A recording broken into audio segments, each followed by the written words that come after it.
message to Donald Trump, to Kristi Noem, to Gregory Bavino, and anyone else seeking to terrorize our people. Your divisiveness and your brutality are not welcome here. Tom, what's your message to him tonight?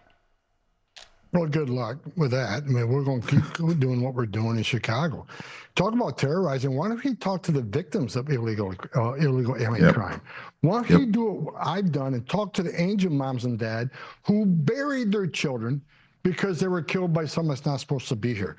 Why don't he talk to, call the ICE office and talk to people that are involved with voice, victims of immigration crime, and hear their stories. They're the ones that are terrorized. ICE is making Chicago safer. ICE is making the state of Illinois safer. Bottom line is, look at the criminals we're arresting. And that makes that state and that city safer. So you can pass all the policies and local ordinances you want. Federal law always trumps local and state law. We're going to continue doing what we're doing. And as we bring on the 10,000 more agents, we're going to continue to flood the zones in sanctuary cities to include Chicago. You're not stopping us. We're going to keep doing what we're doing. Tom, as always, great. That's an amazing take. Okay.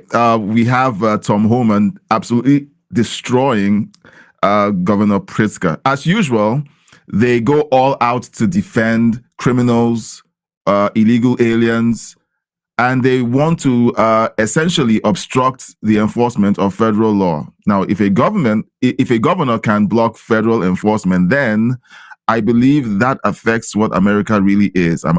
I believe America stops being a country and becomes a suggestion, because the Constitution is very clear that in certain cases, federal law definitely trumps state law. And Governor Pritzker and the rest of the governors of the blue states want to pretend that that doesn't exist.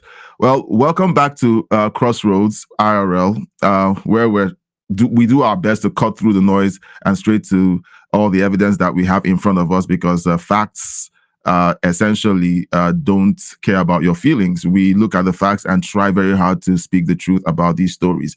Remember that you can leave your thoughts in the chat. I will read every single chat that you put in there, I promise. And we're also going to try to go into the comment section from past live streams. Now, you saw the insanity that we're dealing with. Governors trying to claim that they can obstruct federal law enforcement and try to convince us that it's legal. Now, we're going to unpack all of this with some common sense receipts and your live reactions. So let's get into it. Now, the next story that we're going to be looking at is California. Okay, California has essentially made it legal to vote without voter ID.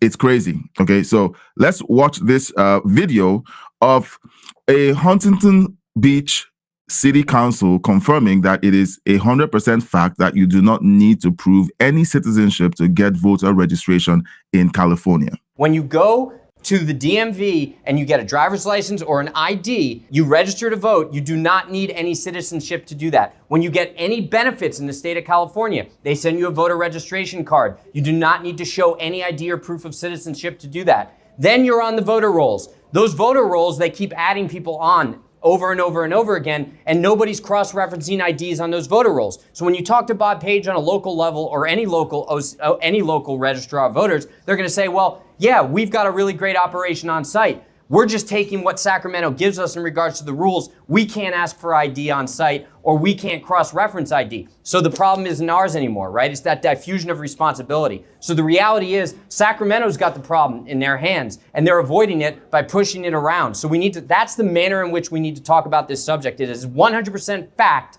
that you do not need to prove any citizenship to get voter registration in California. To become a voter in California, all you have to do is check a box and say that, yeah, I'm legal. And they don't check, they don't ask, they absolutely nothing. And there is 0 flags. The only reason the dog got caught in Orange County was because it voted in a federal election that does have the flags. So God knows our rolls in California are screwed, and we got to get them straightened up. And another success is that last year we put it on the ballot and you guys voted for it. We're the only city in California that requires voter ID because of you guys. So what we're seeing here in California. And again, Patricia says hi to everyone. So you guys jump in the chat and say hi. All right. Let's know where you're watching from. And let's know your thoughts about the stories. And if you don't want to say much, you can leave a thumbs up, thumbs down. You can, leave an emoji, okay, to express how you feel about the stories that we're hearing. This gets me really shocked that a state like California openly says that they don't require any proof of citizenship. So they're essentially saying that they're endorsing voter fraud in their state. Could that be the reason why California has been has essentially been a blue state with blue cities for the last over a decade now?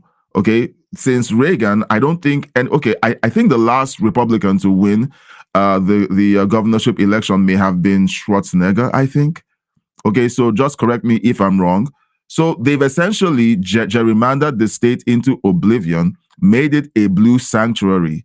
And here we're hearing that they no longer require proof of citizenship. And even when they have that information sent to them, they have no way of verifying that that the people who are voting in their elections, in the state elections, are actual citizens of the state.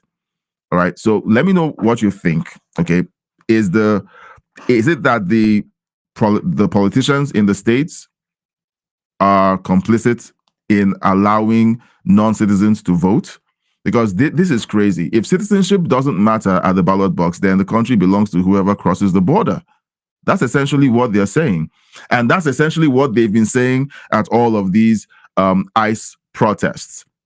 Now, to switch gears a little, okay, we're going to talk about Jasmine Crockett, because whenever you talk about fraud and you talk about how law and order should be enforced, there has to be a very clear sense of justice whenever you're talking about fraud and law and order. Jasmine Crockett gives one of her amazing takes. Look, many people like me feel like whenever you listen to Jasmine Crockett speak, your brain cells essentially just kill themselves because they're like, this is too much stupid, okay, coming out of one person's mouth for a few seconds. Here she is trying to say that fraud is no big deal. And I do want to make sure that I cover one other thing that the chairman spoke about. He specifically said that he's concerned about the fraud. He's not giving us numbers, but I can give you some numbers. If we're concerned about how much money it may be costing us because systems are not perfect, we have no perfect systems. We have always had some level of fraud in anything that we have because there's no such thing as perfection walking on this earth. So as far as Jasmine Crockett is concerned, fraud should be expected. So since it's expected, you don't have to do anything about fraud. And when you find fraud, don't complain about it. We've always had fraud. We've always had fraud. It's always been there. Okay? It's almost like saying, since there's always been crime, forget about policing. You don't need the police. Her argument is insane. The Minnesota scandal isn't small. Right now, we're looking at over 8 billion as at the last estimates. This is huge. Now, when you have elected officials excusing fraud, it sends a signal across the board that they're greenlighting corruption. It's okay. And why? Because the other party is calling out fraud. And essentially, look, I don't know about you, but whenever the Democrats scream and mew about fraud and abuse, I believe they're just grandstanding, essentially. They're just trying to make it look as if they really take law enforcement seriously. This is the same party that wants to defund the police. This is the same party across America that has been organizing demonstrations, protests, riots against federal law enforcement on immigration policies. This is the same party that doesn't want voter ID at the ballot box to allow for massive election fraud because they know that they don't have anything to give to offer to the American people. All they have to do is rig their way in and claim that it was a free and fair election. And when you call it out to say this wasn't free or fair, that there was massive fraud, they say that you're an election denier. That's the party that we're looking at. And Jasmine Crockett is one of the major faces of this party. And here she is saying fraud is expected.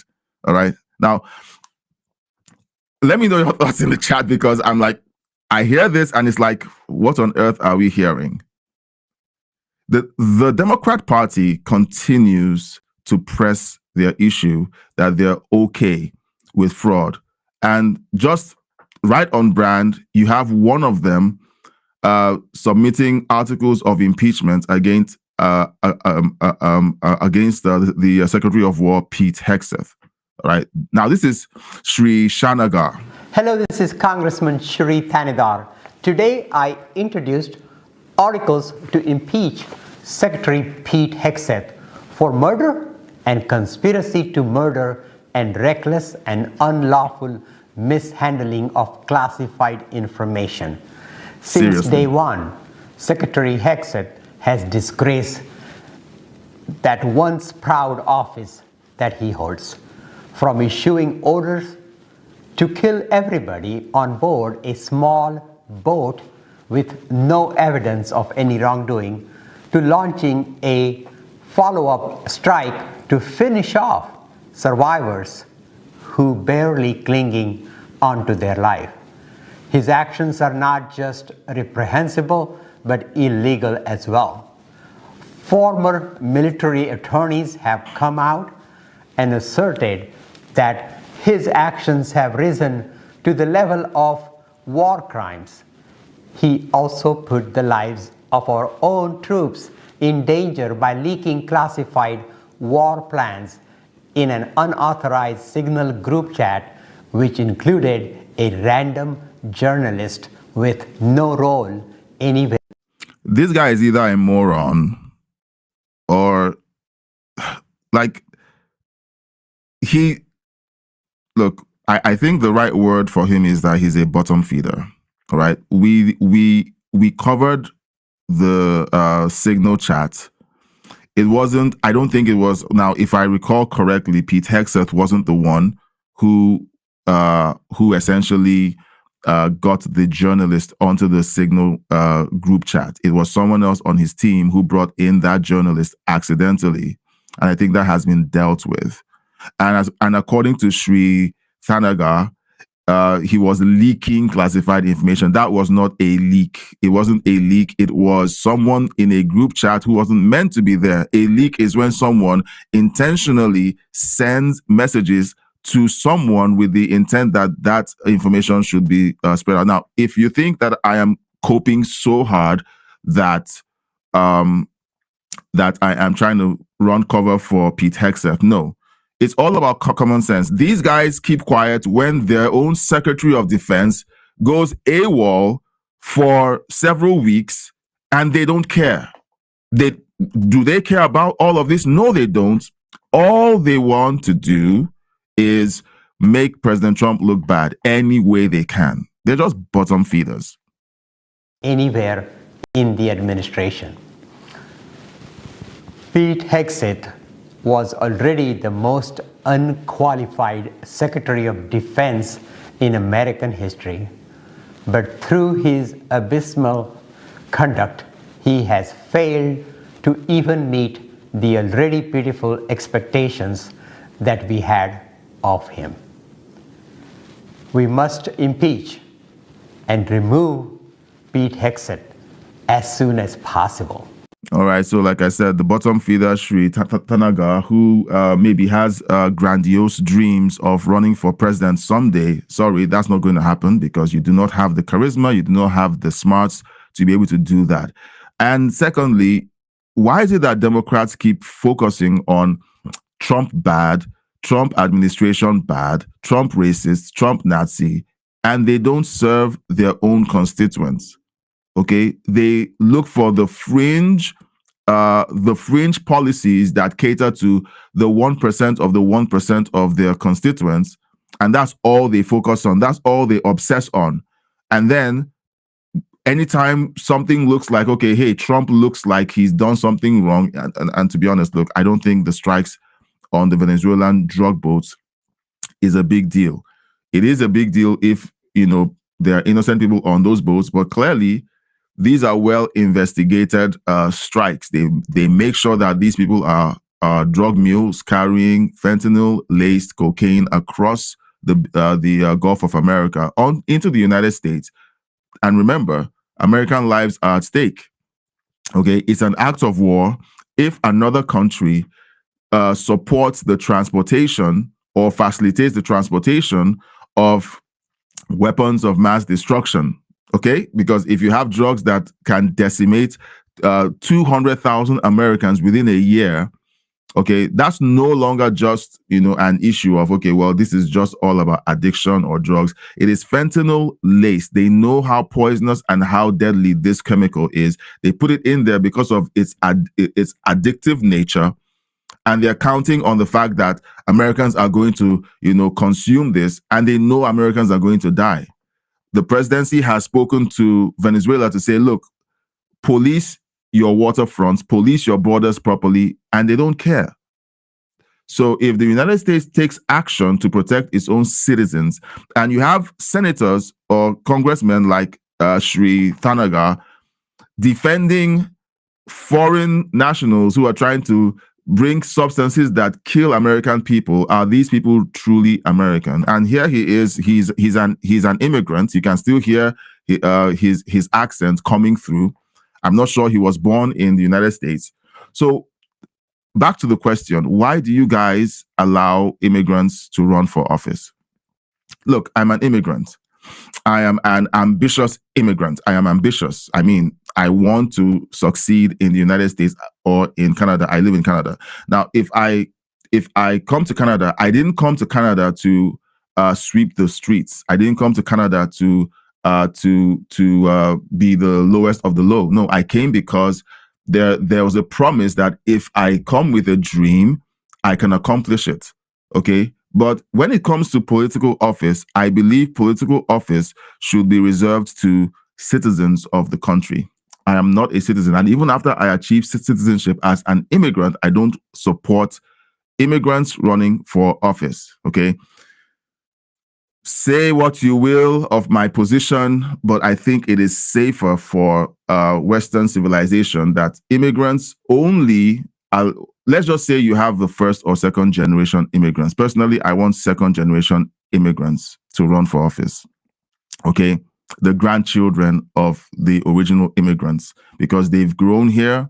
They understand the culture.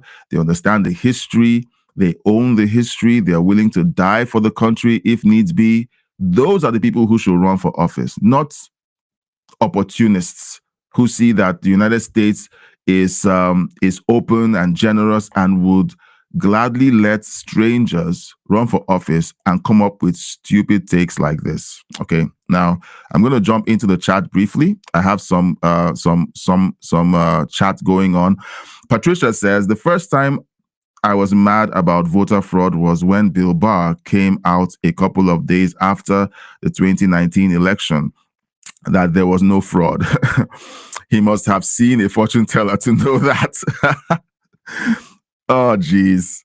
Look, whenever these people come out there to lie to us, and we know that they're lying, and we tell them to their face, look, we know you're lying, and then they turn around and then they say, look, you're an election denier. All right. That is just crazy to me to watch. It's crazy to watch. Okay. Patricia says, no evidence, no investigation, just a statement about there being no fraud. And when people come up with evidence that there was fraud, they attack them, they ostracize them, they tell the FBI to kick down their doors and seize all of the evidence that they do have. Okay, these people think that we all have amnesia. I watched very closely what was going on. I saw how they attacked people who came up with evidence that there was election fraud. All right, they attacked them, threatened them with jail time, sued them, tried to bankrupt them. It was crazy to watch. And when you have a country or a government that attacks the truth, it allows people who lie to float to the top.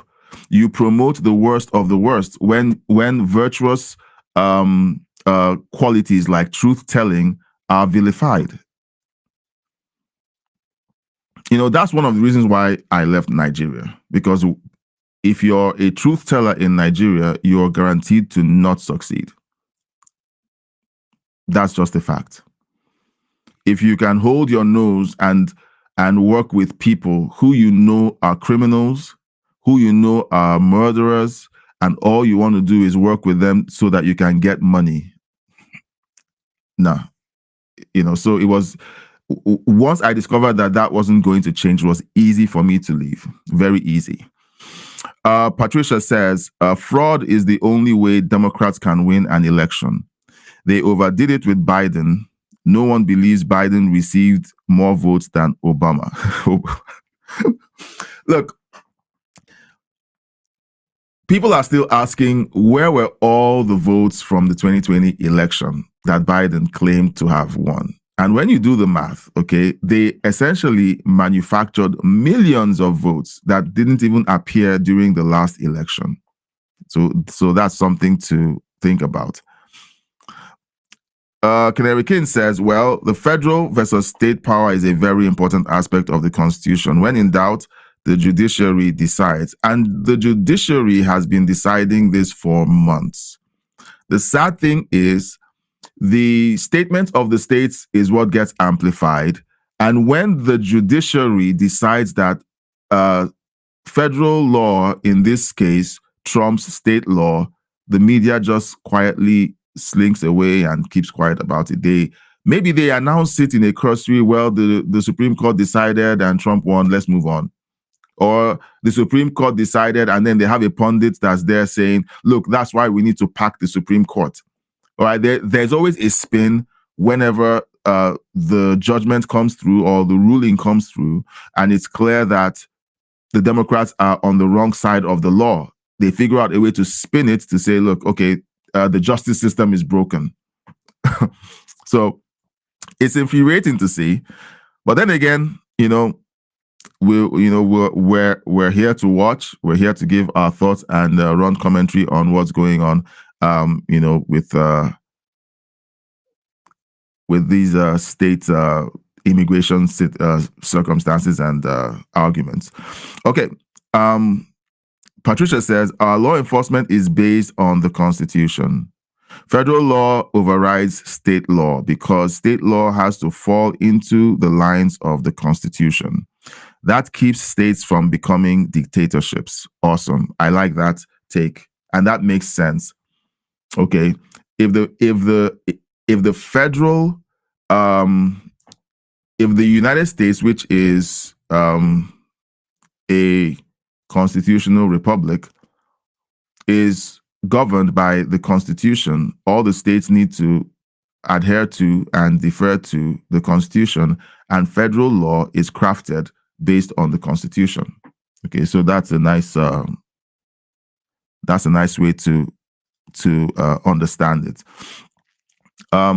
Patricia says, the presidency was protected from this because the founding fathers did not want America to run the risk of the country being controlled by foreign forces. When foreign-born is elected, the risk is real. Yeah. And what I've said is not popular. It's not popular. It's not popular. Even when I say it, I have this silent voice inside of me saying, isn't that counterproductive? Wouldn't it be nice for someone who has great intentions for the country to be elected? Yes, there are people with great intentions for Western countries and Western civilization and the United States who could be kept out of office because of that rule. But the risk of having people who have no concept of the Constitution, of the history of the United States, of the culture of the American people. And the American culture is just basically the Constitution. Okay, I'll just call it the Constitution because different parts of the country have different inclinations. Okay, in Kentucky, there's some inclinations.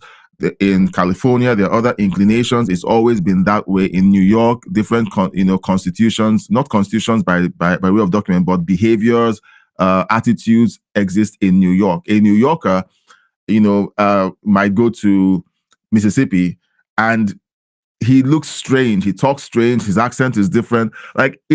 So I'm not talking about culture by way of, a broad brush saying that everyone is the same. No, the United States it has different cultures or subcultures within the United States. But the thing that determines the American spirit tends to stem from the Constitution. So it's important that we always call back to the fact that the Constitution overrides any one state's desire to do whatever they like. Okay, and Sri Thanagar is just yet another Democrat who happens to be an immigrant, showing that it isn't a great idea to bring in people who look. We have a lot of American citizens who say crazy things all the time. All right, so forgive me if I'm taking a hit, if I'm taking a chunk out of Sri because he happens to be an immigrant. Okay, but to be honest, it's not a good look. Okay, it's not a good look where you have immigrants like Ilhan Omar, okay, Rashida Tlaib, like doing and saying the craziest things. All right, it's not. If you have immigrants who are like, look, what are you guys doing? Are you crazy? Then I would say, yeah, I think it's a good idea, even though I have my concerns. But it's like all of them seem to have the craziest takes. I don't know. Let me know in the chat if I'm barking up the wrong tree. All right. But I think a lot of people will disagree with me, but that's fine. I'm really interested in protecting the integrity of the American culture and Constitution. I'm really interested in that. And what they're saying is just a mess. And Sri, please take care of your constituents. They need a lot of attention. Now, CNN is talking about inflation, and they're trying to hang the inflation that is currently at work within the United States economy on President Trump. And Joe Borelli makes a very fascinating defense of the Republican Party and of President Trump. Let's have a listen. Can we talk about why these comparisons are crazy? Like, let's paint a visual picture for the audience at home. You can look at the chart of inflation over the last 50 years, right? And you'll see two big bumps. On top of those big bumps are Jimmy Carter and Joe Biden. And those cliffs that fall off are Ronald Reagan and Donald Trump. Your dollar is worth 20% less right now today because of 21% CPI inflation under Joe Biden. Your wages are $3,000 less because your average salary and your real American wages went down by $3,000. That's a Joe Biden thing. Okay. Now, whenever I see these kinds of clips where a conservative is arguing with liberals about whose fault inflation is, and all they want to say is this person's fault, is that person's fault, but they don't come with facts. And then when you step up with facts and say, here are the facts, and these are the points where inflation took place, and they just happen to be under two of your presidents, okay, speaking to Democrats, they always try to behave like they're experiencing an allergic reaction because he just gave them facts. Two cliffs show up in a 50-year chart, and those two cliffs, okay, basically reflect two presidents, President Reagan and President Trump. It's evidence, it's data, all right? Because of these two Democrat presidencies, the Jimmy Carter presidencies and the Joe Biden presidency, the dollar is now worth 20% less because of them. All right. So it's not about vibes, it's not about how you feel, it's about the math and the data that's already available out there. Inflation is not an accident. These two presidents were directly responsible for massive inflation, Carter and Biden. And it's a direct policy result of their decisions and their positions on very key issues. All right. Now, people out there are going to be like, oh, well, that's a coincidence. Obama tries to claim credit for Trump's first economy. Well, he had an opportunity through Joe Biden to show that he knew what he was doing, and they essentially destroyed the economy in just 4 years. It was amazing to watch them. It was a record-breaking economic destruction of the American economy. It was fascinating to watch. Okay, he immediately shut down oil drilling. Like on his first day, Joe Biden signed executive orders to shut down oil exploration and drilling. When someone does that, it is very clear that they are after one thing: destroying the economy. These are things that drive the economy. Okay, so oil is one thing that the United States has been consistent in producing, at least.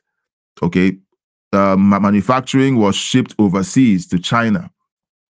Everything else that the United States, should be producing has mostly been shipped off to China. Technology mostly has been shipped to India. So, look, it's strange to see, but the evidence is there. Okay, so Democrats need to wake up and vote in people with common sense principles that help the economy thrive. All right. Now, Bernie Sanders is at it again, and right now he's trying to rope in the Republicans for a disastrous healthcare system. He says that the Democrats and the Republicans are responsible for the disastrous healthcare system, but he doesn't point out that Obamacare is a Democrat idea. Well, let's listen to his reasoning. I share some of those concerns. I think the Democrats clearly have not been bold enough in a number of areas. Look, Caitlin, while Trump's big, beautiful bill is going to throw 15 million people off of Medicaid, and while this big, beautiful bill... Okay, I need to cut in here. Bernie Sanders, Hakeem Jeffries, and other people in the Democrat Party continue to leave out the fact that the big, beautiful bill requires, of people receiving these subsidies and benefits to prove work eligibility. And there has to be some cleaning up of the data. There are people who earn more than minimum wage, and some people earn so much that they shouldn't be receiving these subsidies. Okay, Biden expanded the subsidies to cover some people who actually should not be receiving these subsidies, and that blew up the budget for Medicaid. Like, they continue to deflect and weave to avoid accountability on this issue. So, listening to Bernie Sanders, tends to show that they are not interested in facts. They're just trying to be political. They're trying to make it look like there's the blame to be shared between both parties. No, there's only one party responsible for Obamacare. The bill is going to double premiums for people on the ACA on average.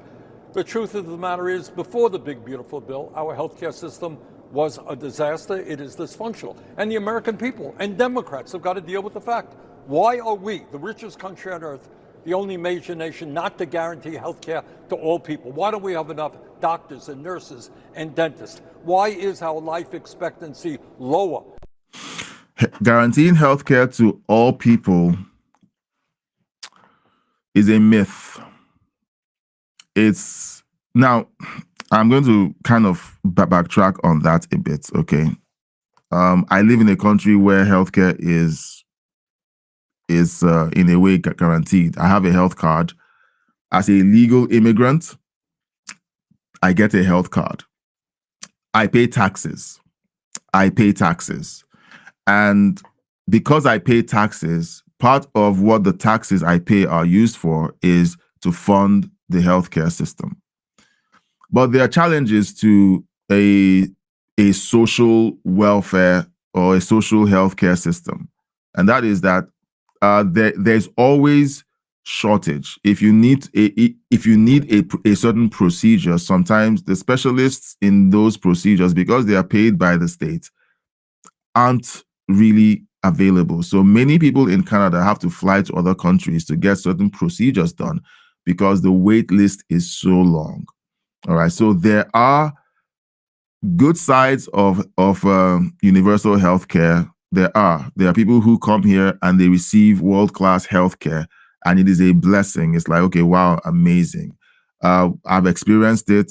It's great. If you come from a third world country and you're served in a first world country and you're being given universal healthcare because you're a legal immigrant and so on, it's amazing. But when you begin to extend it further into other things like specialized care and so on, you begin to see the cracks. Okay, so it's a conversation to be had, okay, because in the end, when you want to guarantee universal health care, you're going to be taxing the people in huge ways. You're going to be taxing the people in order to pay for all of these things. And when you run a social welfare economy, you encourage more people not to work. And so it puts the tax burden on other productive people so that the more you work, the more successful you are, the more the government punishes you for being successful. And that's what a lot of people in countries that do this are experiencing. Okay. Now, let me know your thoughts in the chat. I know that this conversation around Obamacare isn't exactly, a very fascinating or sexy idea for a lot of people, but it is one of those telltale policies that tells you what a certain party stands for. If a party stands for free healthcare for everyone, they're essentially telling you we're going to be taxing people more because free healthcare isn't free. Someone pays for it, and it's not the politicians. The politicians want to pretend like they're the ones paying for it. No, you're the one paying for it. If you're a productive American citizen or citizen of a country where they're trying to bring in universal health care, and they tell you, well, we're wealthy enough to do it, that's not true. That's not true. All they see is the wealth that the productive population is generating. And the politicians are like, why don't we use all that healthcare to buy votes? That's what they're doing. Because if they say we are the ones who gave you universal healthcare, it means the people who depend on universal healthcare will continue to vote for that party. These policies are just a means of buying votes. Okay? Am I going too far with that analysis? Let me know in the chat. But I think that whenever people are reaching out to say, let's give something out for free, they're reaching the other hand into your wallet to say, you're going to have to pay for it too. It's not free. Free healthcare is not free. Than other countries, especially for working class people. Why do 40% of people who get diagnosed with cancer either go bankrupt or deplete their financial savings? This is an insane, disgraceful healthcare system. Now, we're getting more and more support, I have to say, good news, for Medicare for all, to do what other countries are doing. Not enough. Democrats have got to jump onto that. Now, Bernie Sanders, you guys had your time with Obamacare. It didn't work. It failed miserably. You can't blame the Republicans for Obamacare because they tried to stop you guys. They had the shutdown trying to stop the signing of Obamacare.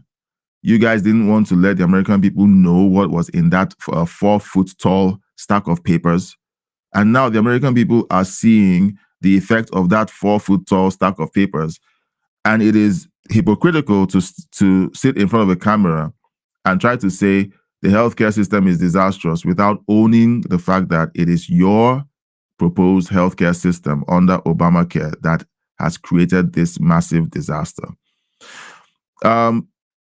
Speaker Johnson is absolutely furious after investigators have exposed that Obamacare sent $94 million to dead people. A new report by the Government Accountability Office, which I haven't seen too much written about yet, you should look into that. It is an eye-opener as well. It makes clear why it would be a dereliction of duty to just extend subsidies without massive reforms to them, okay? Over the last 2 years, this is investigators at the Government Accountability Office, okay?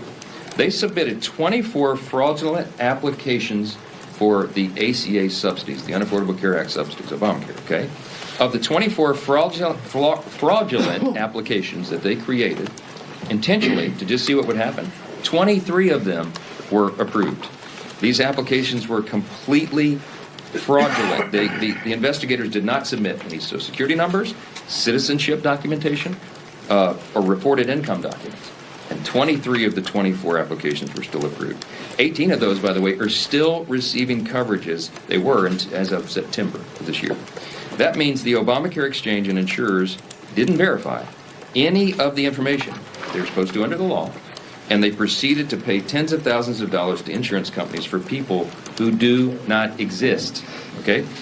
The GAO report also found that 29,000 Social Security numbers in 2023 and 68,000 in 2024 were used to receive more than 1 year's worth of insurance coverage. In other words, multiple people were utilizing the same Social Security numbers to openly defraud the American taxpayers. The GAO also found that more than $94 million was sent to insurers on behalf of dead people, okay? This is the system that Democrats in Congress want to extend without reform. Now, Speaker Johnson is pointing out the obvious. Everyone knows that Obamacare is a scam, okay? It's essentially become like a money spinner for people who just figure out the loopholes and figure out how to cash in on the huge fraud loopholes in Obamacare. It's a system that pays dead people and duplicates identities. Is not healthcare. It's just a jackpot for scammers, okay? So there's something that Bernie Sanders said, which I think should actually be pointed out, that, you know, yes, he says both parties are complicit. I have pointed out that Democrats created Obamacare. This is their baby. But Republicans haven't done enough to push reforms, okay? When President Trump was trying to reform it during his first term, John McCain voted against it. And he's a Republican, okay? So whenever something significant is about to happen in healthcare, you tend to have people who are rhinos, okay, Republican in name only, voting against these reforms and essentially setting back the American people into depending on Obamacare and then having to vote the ACAs to continue to be funded. And that is billions and billions of dollars being wasted every single year by the American taxpayer, okay?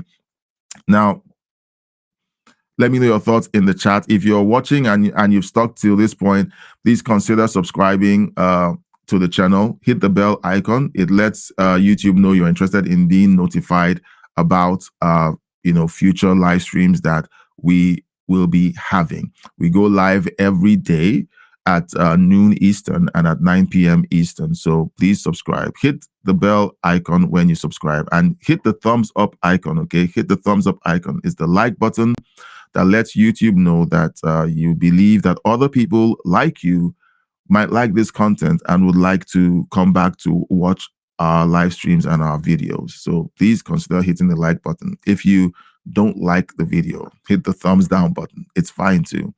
You can let us know that you don't like the video and that people like you shouldn't see it.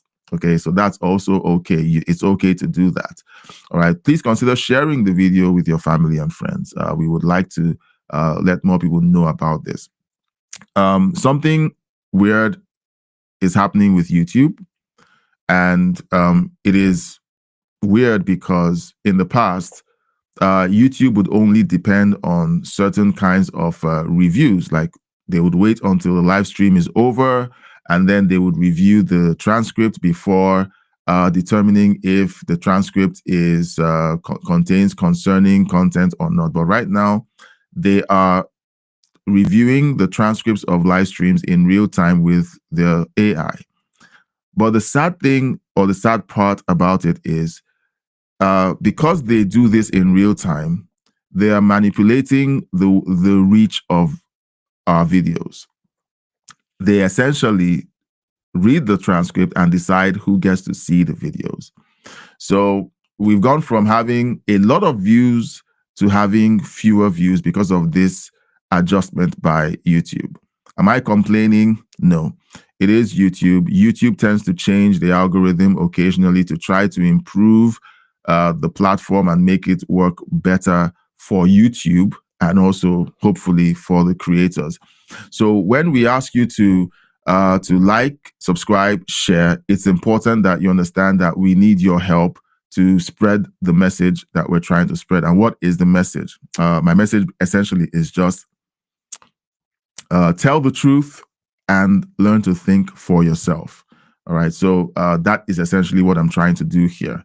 If we find anything that is concerning and that you need to know about, we talk about it here, whether it's on the Democrat side or on the Republican side.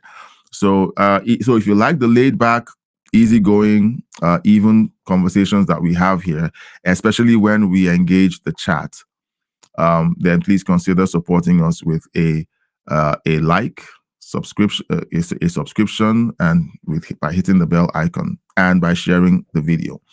Now, we are going to be ending the live stream in a bit, but I'd like to ask you what you think about the stories that we've covered so far. All right, we do have some of you that simply watch, but you don't comment.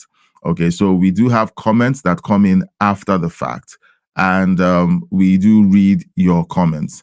And a few comments came in from, I think, yesterday's video. I'm going to read a few of those comments, and then we will be closing out the show. Okay. One moment, please. Okay. So we talked about a bombshell ruling that a state court or a federal judge issued in favor of President Trump's deployment of the National Guard in Portland. Now, in response to that live stream, Patricia commented, will the creator of this ICE block app block criminals from using it to avoid arrest? That is what this app is designed for and can easily be used to track FBI, sheriff officers, and local police. Would you really call that free speech?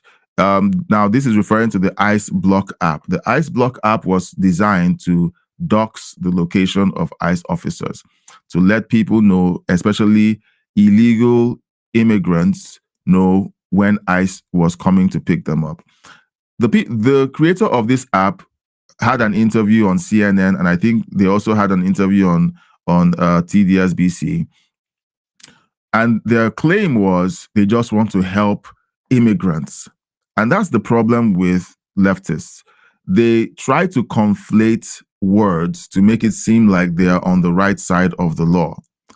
ICE is going after illegal immigrants. Let's just use the word illegal aliens.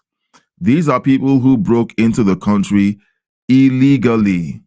They entered the country without due process, and they should leave the country without due process.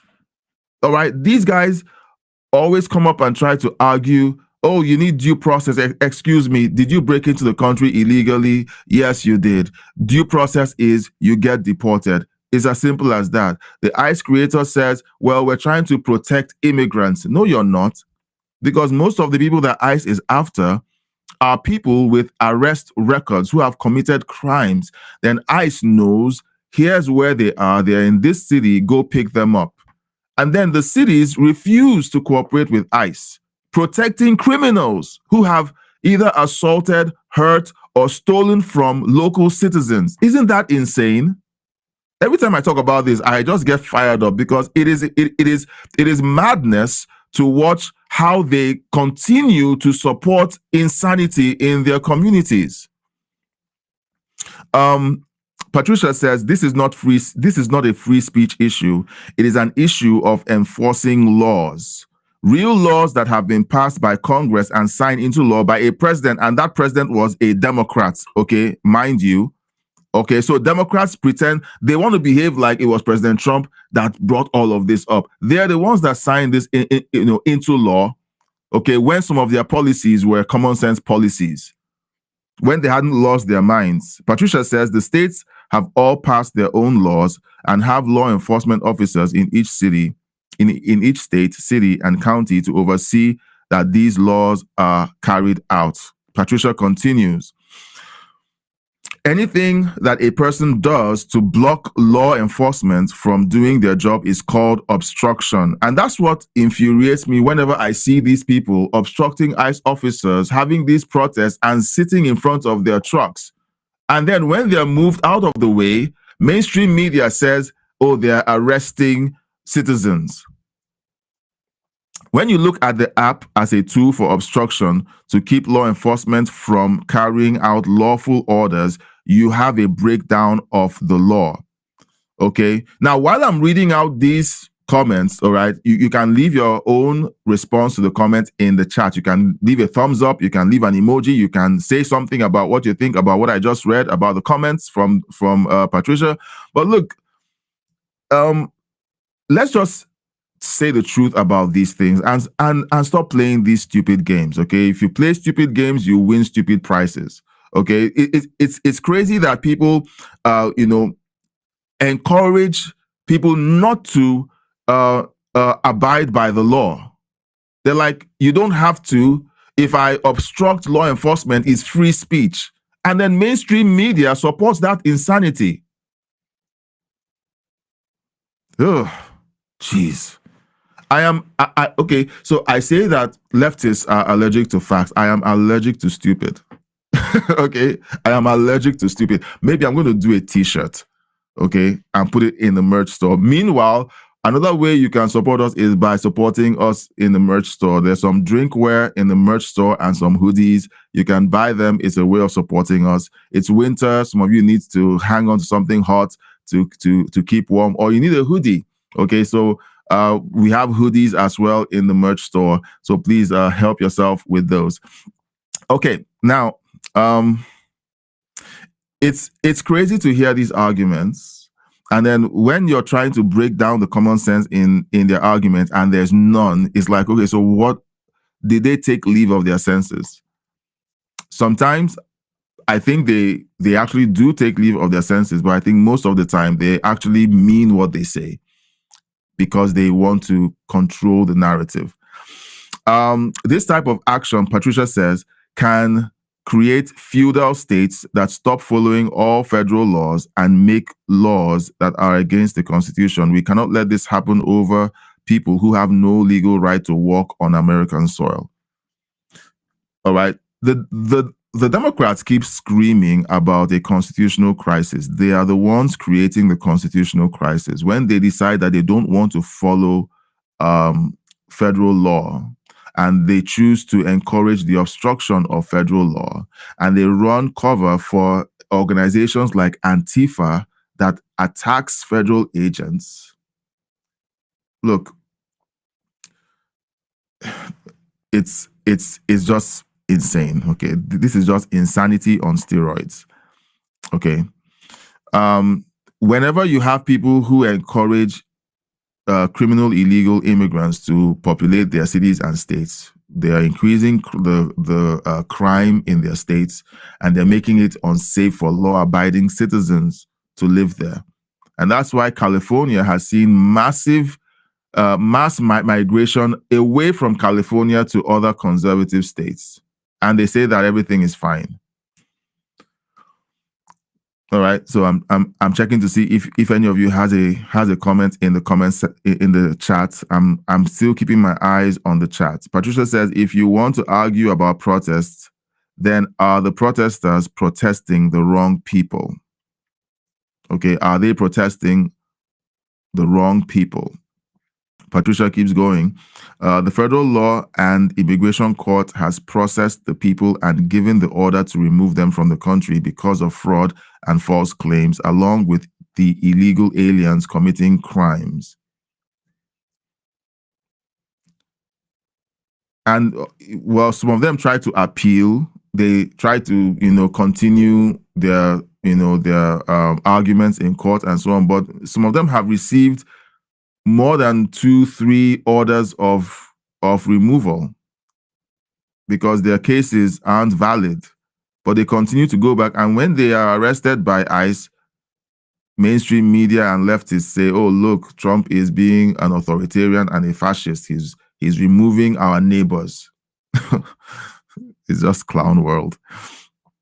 Patricia says the protesters should be protesting in DC to get Congress to change the immigration laws. Exactly. And Tom Homan has been saying that from day one. If you don't like the laws, change it. The Democrats know that this is something that the protesters could do, but instead of encouraging them to ask them to change the laws that they signed into law, they encourage them to have a no kings protest. I think they know that if there was ever a protest that says, okay, we're protesting this law, it's going to come to the front burner that it was Democrats who signed that law into the books. And they will do everything in their power not to appear in that light. Okay? Not protesting the people who are charged with carrying out the law. That is the truth.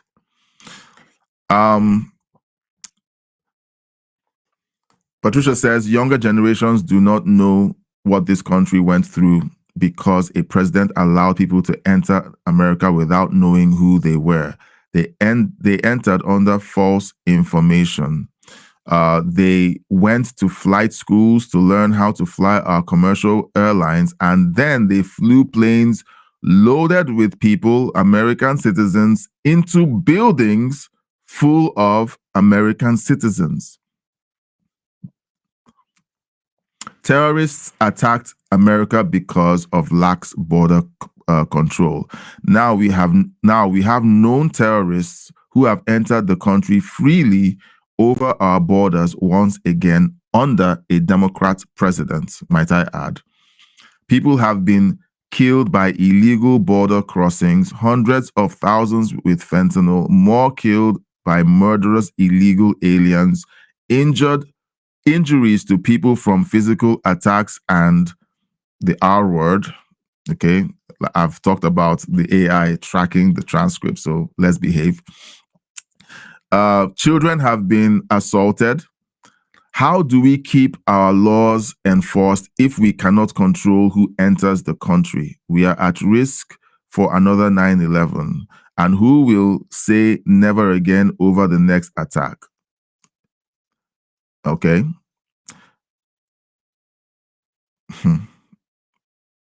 No one can be arrested over the Epstein files. Okay, so this is the switch to the next story because the Democrats have begun to talk about Epstein all over again.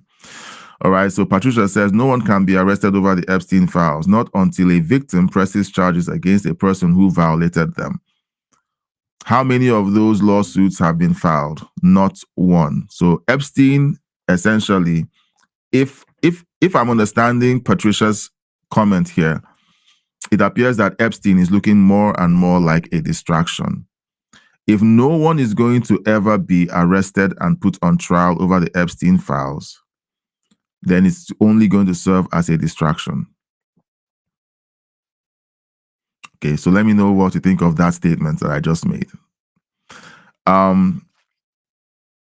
Patricia says, those girls are not going to put themselves into court in front of cameras to satisfy people who want to see Trump named.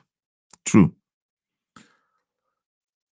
Most of them are more terrified of the people that they are about to name than they are of anyone else, because I've said it several times. The people involved in the Epstein scandal are very powerful people in the world. Very powerful. You have a prince, a British royal implicated already, and he's been stripped of his title. Okay, now imagine if, and I think was Virginia Giuffre the one who named Prince Andrew. I forget. Okay, let me know if that was the case. And she's dead now. Is that a coincidence? But of course, Prince Andrew has been stripped of his titles.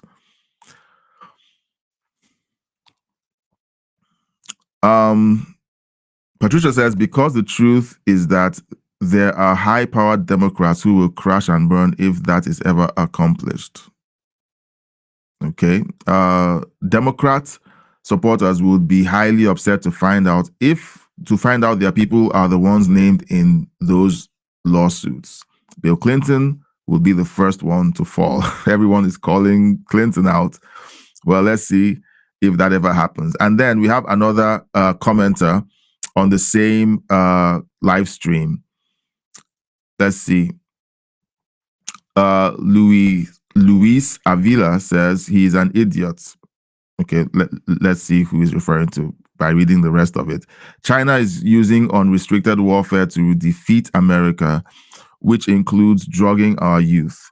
When England did it to China, was that not warfare during the Opium Wars? And why was it called the Opium War? Because it was. So when you have these Democrats, you know, I think he's calling out Mark Kelly, okay? Because I think we played some footage of Mark Kelly during that live stream, and he's referring to Mark Kelly being an idiot. Yeah, so when you have people intentionally transporting fentanyl-laced drugs that are going to increase the addictive potency of these medication, but and also increase the fatality of an overdose of that medication, it's warfare, because historically the British did it to China when they wanted to weaken the country. They flooded it with opium. Okay, it destroyed a whole generation of people, got them addicted to opium. So it was called the Opium Wars for a reason, because it was intentionally done to weaken the country. So if a country like Venezuela is sending fentanyl-laced cocaine into the United States, and it has decimated 200,000 American citizens in 1 year due to fentanyl overdose, I think that qualifies as a war. Don't you agree? All right. We're at the end of the live stream, and we've covered all of the comments from the previous live streams. Keep your comments coming. Continue to support us by watching, liking by hitting the thumbs up icon and sharing the video. Please subscribe to the channel. It helps out a whole lot. And if you're watching and you feel like you want to support us by donating to the channel, please consider leaving a super chat or a super thank. Okay, it's a donation that essentially allows you to send us money through YouTube. YouTube keeps 30%. But it's a service, and we're glad that they've made it available to us for free. Okay, imagine trying to run a broadcast like this in the 80s, where you can literally speak to people you're talking to from anywhere in the world, and they can do it for free without running up their phone bills. All they have to do is simply chat or leave a comment, and we're connecting. Okay, we're getting to meet great people all over the world. And we're grateful that you've taken the time to be a part of this live stream. Thank you so much for joining. We're going to be back tonight at 9 p.m. Eastern. Now, yesterday we announced a new aspect of the show. We're going to be dedicating Friday nights to discussing certain kinds of topics that are in the news but aren't taken very seriously by most of us. Okay, we're going to be talking about topics like Area 57. Sorry, is it Area 51? Am I calling it Area 51? We'll talk about alien spacecraft abductions, paranormal experiences that are documented but not understood. You know, we're going to be including topics like that, and we will be doing our best to also find documentation, news reports that also tie into these experiences and try to have conversations around them. This is what we're going to be doing on Friday nights at 9 p.m. Eastern. So please if you have any ideas about topics that we could be covering that are related to those kinds of conversations, please send your ideas to the email on the screen, crossroadsirl@gmail.com. We would love to have your input about some of these conversations. We already have a topic lined up for Friday, so look out for the announcement in the community post. We're going to be talking about something really interesting. I saw a video last night about that topic, and it's very intriguing. It is so intriguing. I'm like, okay, I think I'm excited in a good way about this Friday's conversation. Now, tomorrow is Friday. Tomorrow, noon Eastern, we won't be having a live. We will not be streaming live. I will be pre-recording the show for tomorrow at noon, because I will be on a brief road trip. My daughter has an embassy appointment, so I need to take a drive, and it's going to take about 8 hours both ways to make that drive. I will still be driving when the live stream is meant to go live. So I will be pre-recording tomorrow's episode. So please bear with me. So I wanted to warn you ahead of time so that when you see a premiere going live, you don't feel like you're chatting and I'm ignoring you. I would be literally driving at that time, and I will not be available to do a live, but I should be back in time for tomorrow night's live stream. So I just wanted to let you guys know. I will repeat this tonight, and just to make sure that everyone understands what the programming is like tomorrow. Thank you so much for all of your support. And for those of you who have been consistent with viewing and chatting, Canary Kin, Patricia, thank you so much for continuing to be supportive. And then Tony, thank you for your support. Thank you all so much for continuing to encourage the channel. It is a growing channel. It's a growing channel. And the more you, as a small channel, the more you try to break out of the restrictions that YouTube creates. Patricia says, have a safe trip and God bless. Thank you so much, Patricia. As a small channel, okay, the first thing that we try to do is to break out of the let's call it the restrictions that small channels tend to have with YouTube. And one of the things is reach. Okay, whenever they make some of these algorithm changes, the first group to be impacted are smaller channels. I have over 10,000 subscribers. Oh yeah, and we are 30 subscriptions. Hold on, I need to count. Okay, we need you to help us get to 11,000 subscribers. I just forgot. I keep forgetting. I try not to look at the subscription count. I try not to look at the view counts because I don't want to be distracted. Okay, I don't want to be distracted. I want to just focus on giving you all the energy I have. So I don't look at numbers. I try not to look at the view count, but I do look at the view count, and I try not to let it determine how much I give during the live streams.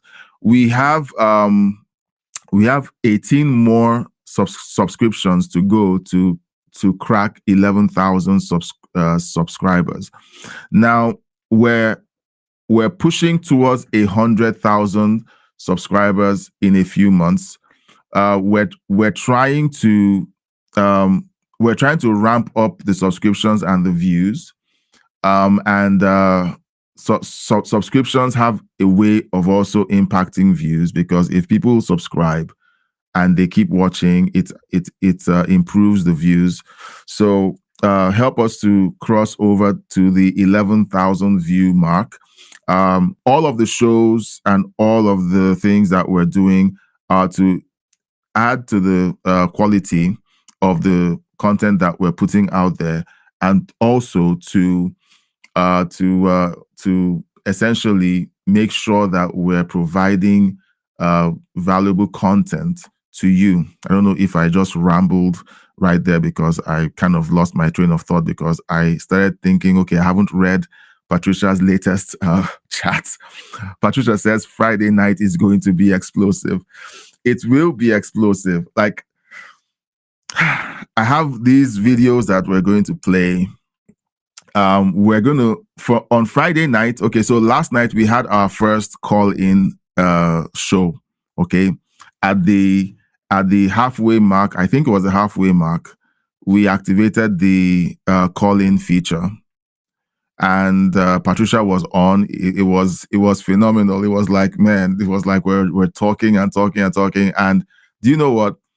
I want as many good people who can actually talk and break down some of the things going on in the news and in America that many of us never hear about. Okay, the only thing we hear about are the things that CNN wants us to know, or the things that ABC and CNBC want us to know.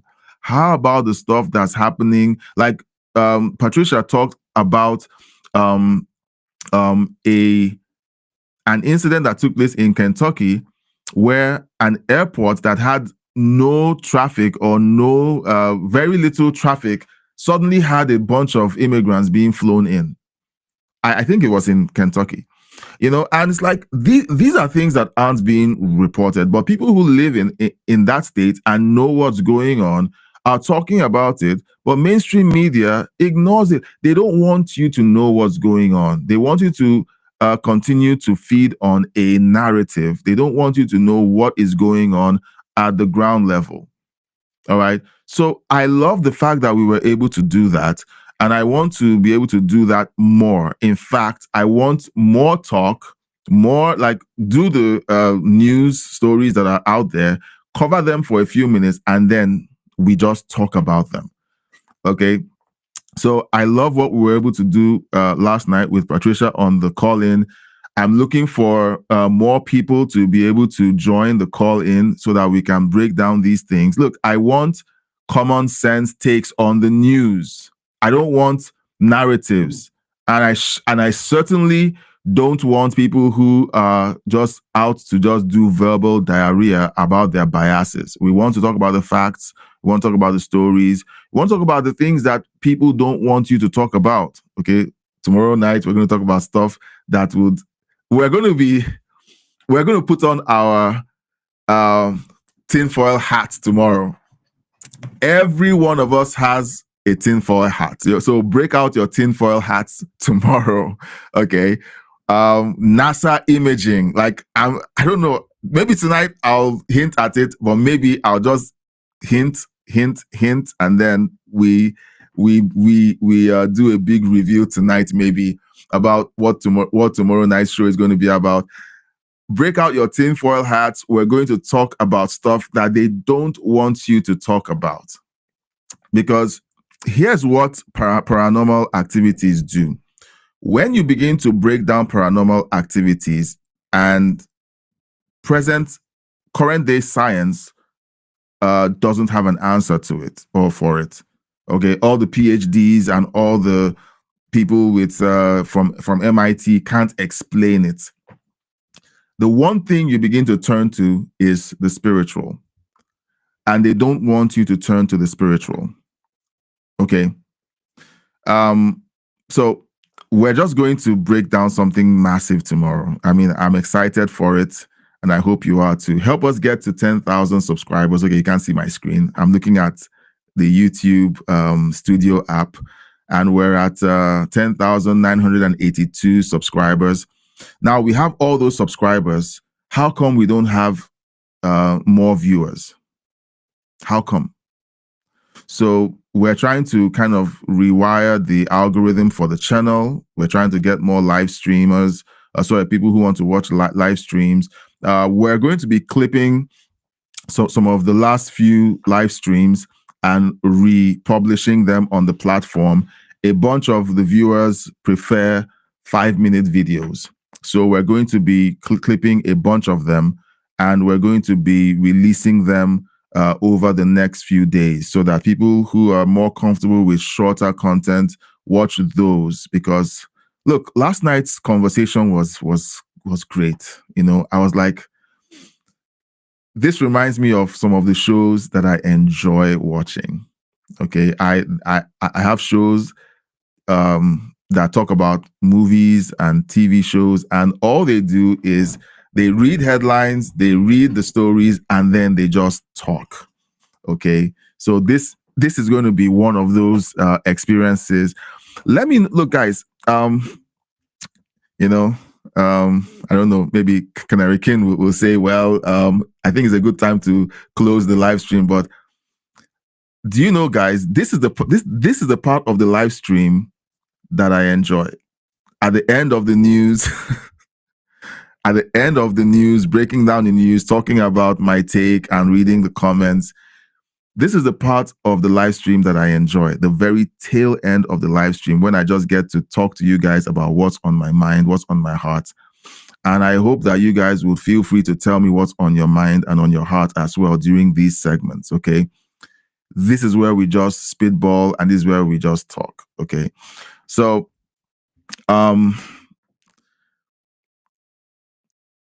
the dream I have for our live streams is for us to be able to just have real conversations about everything that we've heard. We can look at the news, and you know what? Even when we do bring up news stories, many times all we can do is listen to a minute of a 30-minute clip, okay? And I tend to be very cautious whenever I look at clips. I look at the clip, I try to look at it within the context of other headlines, and then I give my basic common sense take on the story. One thing that discussing with other people does is it allows us to kind of unpack the things that aren't contained in the clip. We can all reach back to history. We can reach back to things that happened, you know, a few weeks back, and transpose it onto the current headlines and the clip that we just watched, and be able to give it more character and understand what's actually going on. Okay, we all have collective history. Okay, this channel tends to appeal to people between the ages of 45 and 65. Okay, so many of us have history. We have memories of things that have happened over the last few years. Okay, let's take all that history, put it together, have a conversation, break things down, give some common sense conclusions to these stories, and then possibly be able to encourage other people who are watching to think for themselves. We're not going to be able to convert everyone, but we will be able to help a bunch of people to essentially start learning how to look at the news, do their own research, and reach their own conclusion. Okay. One day I'm going to take a vote on whether you guys like this part of the live stream, or whether you just want to focus on the news and get off the air, you know. So I like this part. Sometimes Canary King and I, sometimes when he can, tend to just use this segment to just talk about different things, and it tends to drag on, and it's always fun. But I don't know if everyone else enjoys it. Okay, so and I also have a second question. Okay, let me know if we should also bring the call-in feature to the daytime show. Here's my desire. I want the call-in feature to be available on every single live stream that we do. I want it to be available from the get-go for every live stream that we do, so that anyone who wants to call in to react to the show, okay, can do that. In fact, I'm going to do something, okay? I'm going to put up a poll, okay? I'm going to put up a poll. You guys vote All right. Should we have a call in? Should we have a call in now? Okay. Now you guys vote. All right. You guys vote. My dream is to have now. So I put up a poll. Okay. So you guys vote. My dream, and I'm telling you my dream is to have a call in from the get go. As soon as we go live, the call-in link is available and people can start lining up to call in. And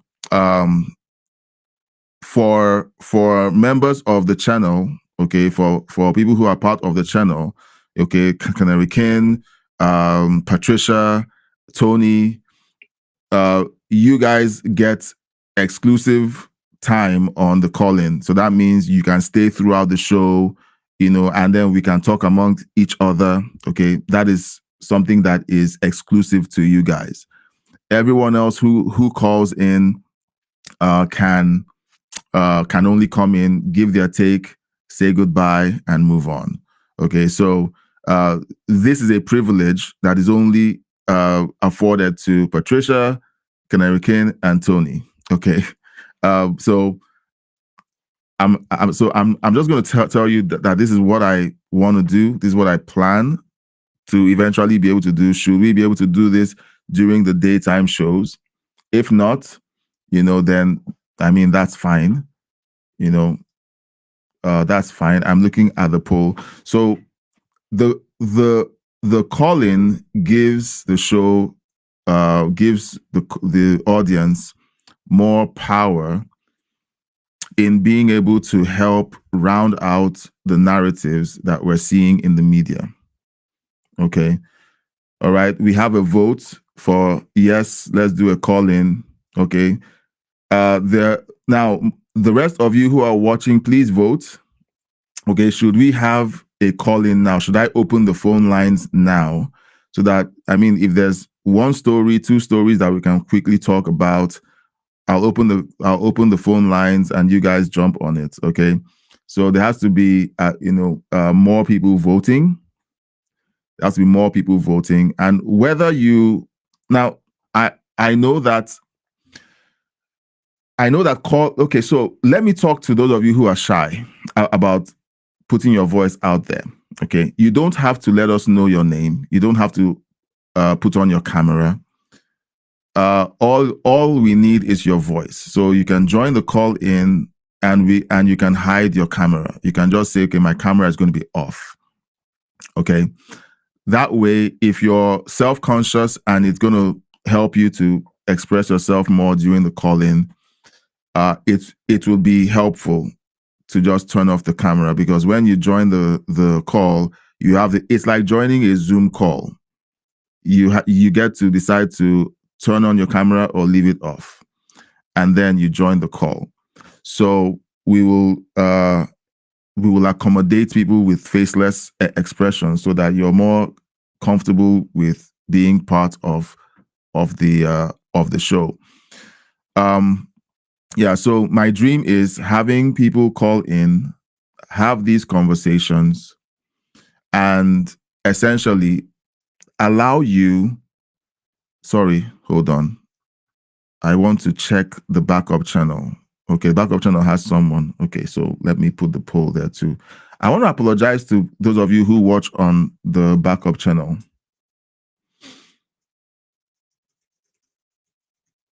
Okay, I want to apologize to those of you on the backup channel. Okay, you guys get a bad rap. Okay, because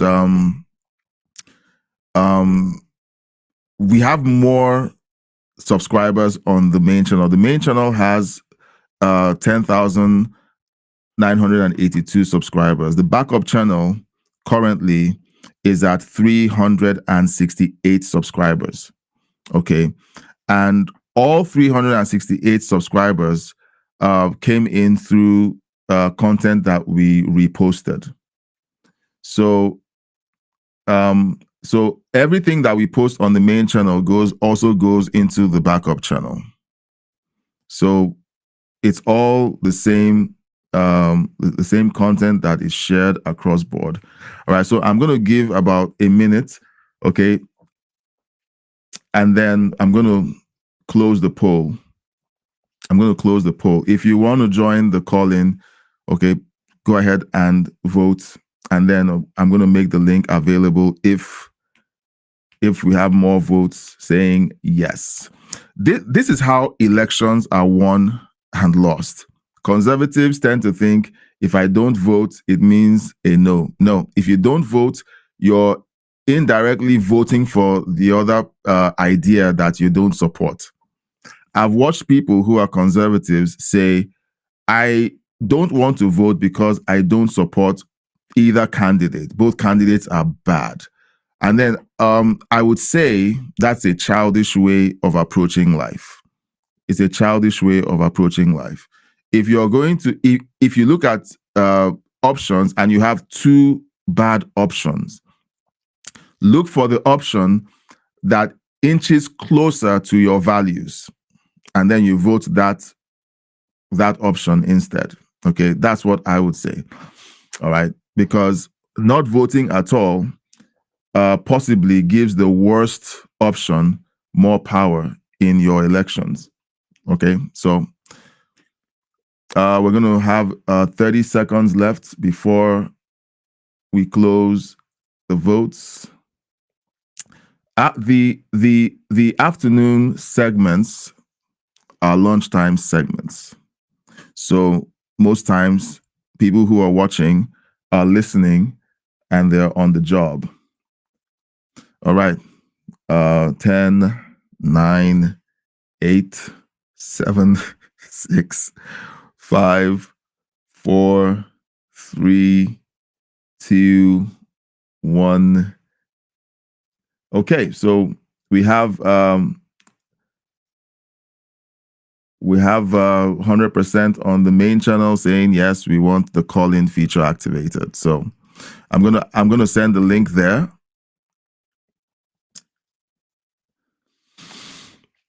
Okay, so the call-in link is going to be pinned at the top of the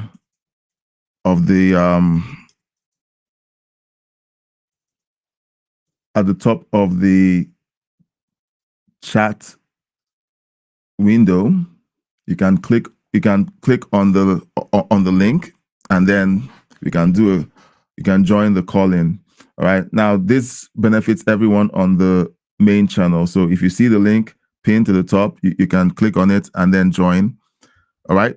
And then let's talk about any of the topics that featured that kind of piques your interest.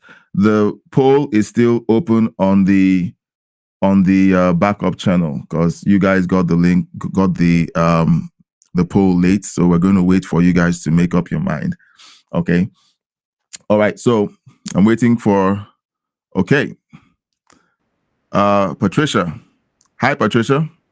Hello. All right. So what do you want to talk about? Well, Friday night is going to involve a whole lot of things. True. Yep. One of them in particular with my mother. Oh. And she doesn't like me to talk about it, but it's funny. That's a tease. Okay. Look, I am looking forward to Friday. I'm looking forward to it. I'm like I don't know what to expect, but there's so much out there. There's so much out there that people don't know is happening, and it's happening right under our noses, you know. And it's like people, powerful people don't want us to talk about these things, and these are real experiences. They're amazing things that are not easy to explain. Yeah. Canary King says he's looking forward to Friday night. He's at work as well, so he can't join the call-in, you know. So he's looking forward to Friday night. It's I don't know. Now, Patricia, I said something earlier, and what a lot of people don't realize is that many times people like me who live stream or create content are really not sure what the audience really wants. Sometimes we kind of say, okay, we think they want to do this, but there's this other thing that we really want to do, but we're not sure about it. For example, I've been wanting to do call-ins for years now. And since I started this channel, I haven't been able to pull that off. And finally, we were able to pull that off last night, okay, for our regular live streams. But usually on the afternoon or the daytime show, and even during the nighttime shows, I would have these moments where I would sit and I would just talk and express myself about different things, like what I plan for the channel, things going on personally, my thoughts about different issues, and it will be totally separate from the news stories that I had covered earlier. Is that a distraction for you as a viewer, or is that something that you also enjoy hearing me talk about? I enjoy it because it brings up issues and things that a lot of people don't take time to think about. Oh. And a lot of it is things that they should be thinking about. And unless you listen to hearings in Congress, or you go on websites like NASA or the Geological U.S. website, you don't know a whole lot of what's happening out there. Yeah. And if you don't watch Ancient Aliens, you really don't know about old civilization. Oh boy, Canary King is excited. I am excited. Skinwalker Ranch is another one. I mean, come on, people. it's look. What? I'm holding back because we could easily start out the Friday night show right now because it's easy. It's easy to just say, okay, let's talk about this, but we'll hold off on that. Now, about the call-in feature, I feel like the call-in feature, what I would like is eventually the call-in feature should not be put to a vote. It's just it should be something that's just out there and available for anyone to call in to talk. But there's a risk to it. If we have people like we did the other day who just want to come to make trouble, it's going to expose the channel to very unruly characters. But we do have control and the ability to block people if they begin to be unruly and not let them into the call. That's something that we could do. Well, you did come up with the list of rules for call-in. That yes. These are the things that won't be tolerated. And if you come on the call-in and do these things, you'll just be cut off. Okay, so I'm gonna have those set up, and as soon as we come on the show, it's gonna scroll at the base of the video, like what we have at the base of the video. We're just gonna say, look, the call-in link is available. Read the instructions at on the chyron at the base of the video. If you violate any of these things, you're cut off. It's not us being rude, but we need to protect the video.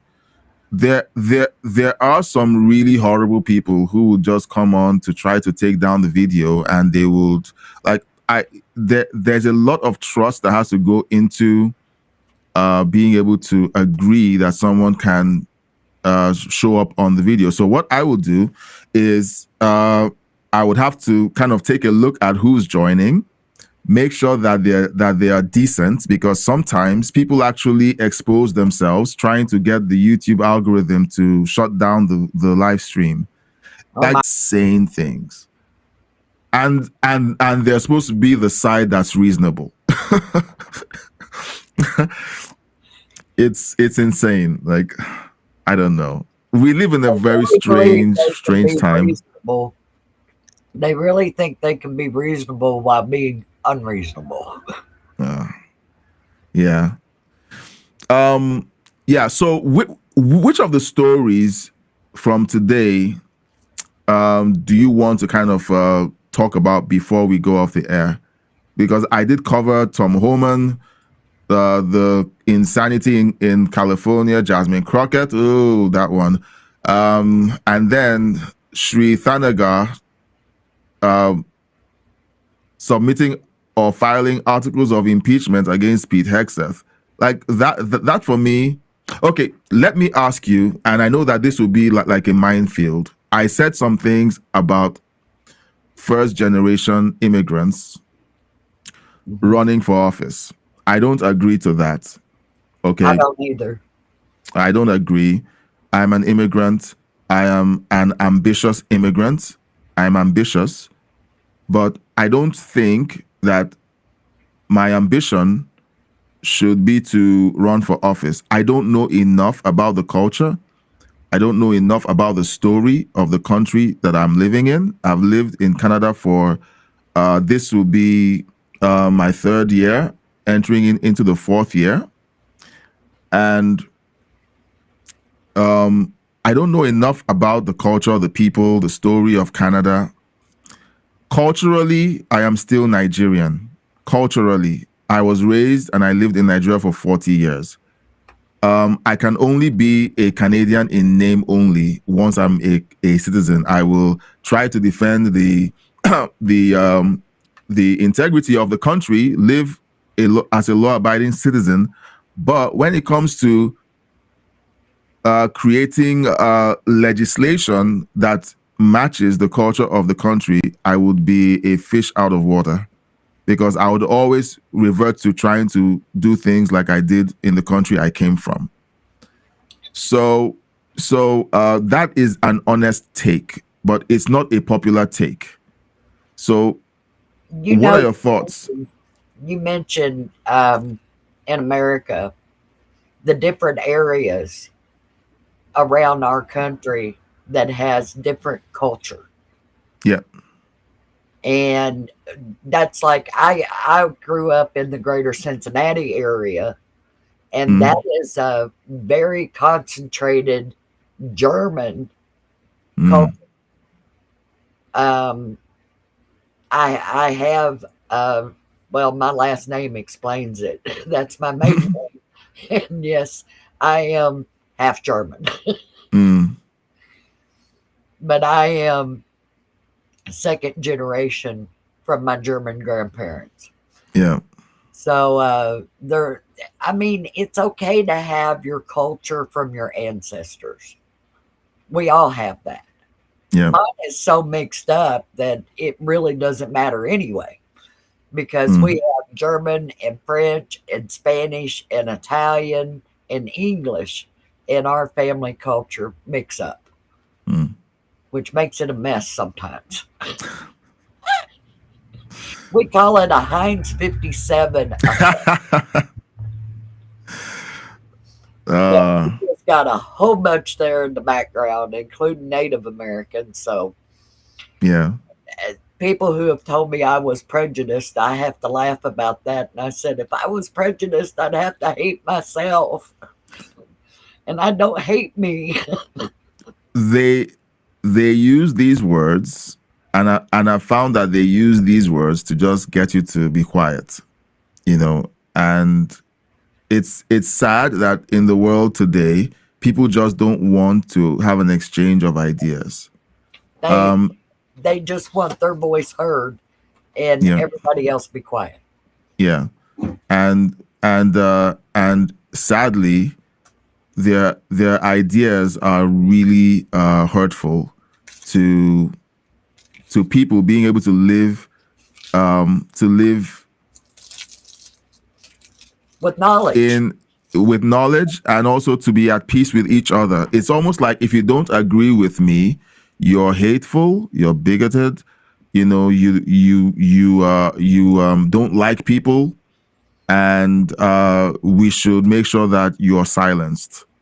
It's a very toxic way to live and to engage with people, and sadly, that's the way they've chosen to go.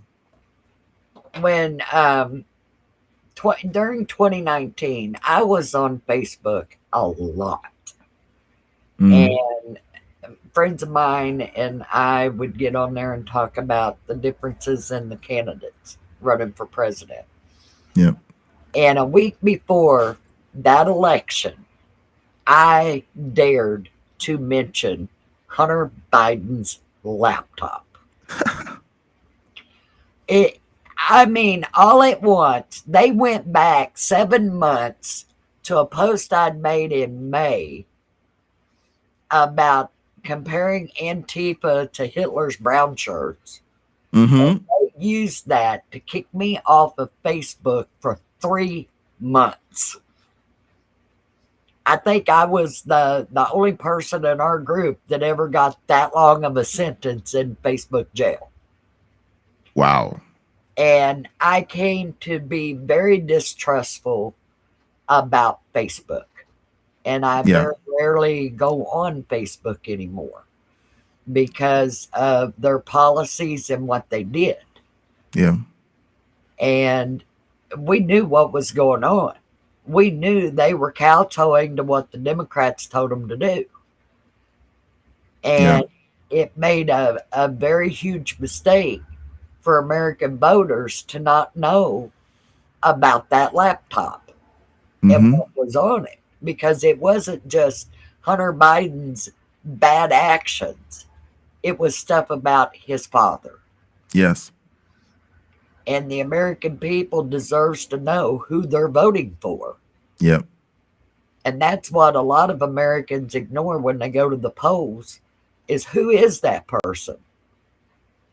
And I said a good litmus test is to listen to them and see what they say they want to do for the people, not what they are going to do.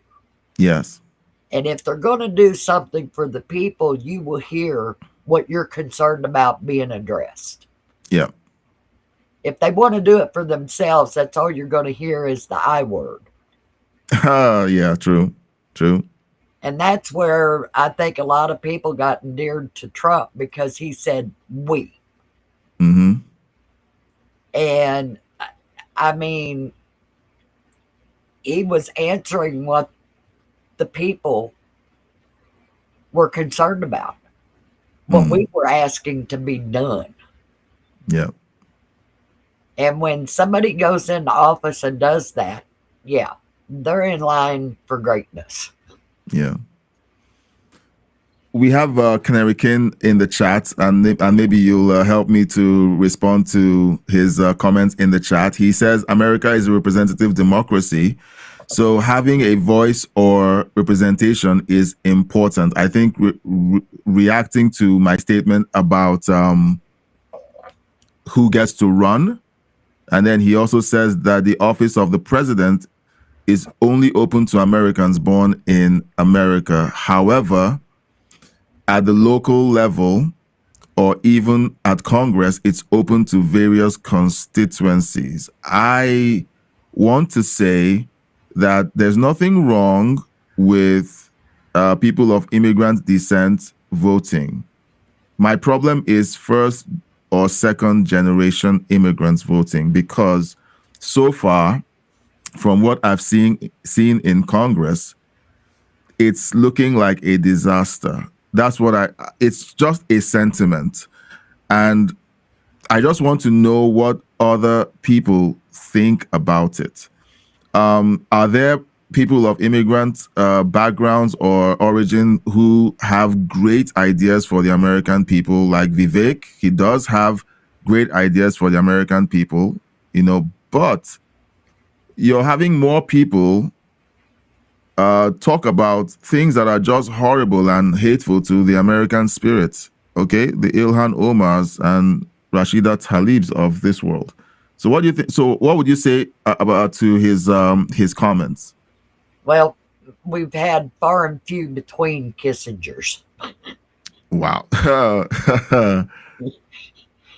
I mean, if that man could have ran for president, he would have won it. Mm.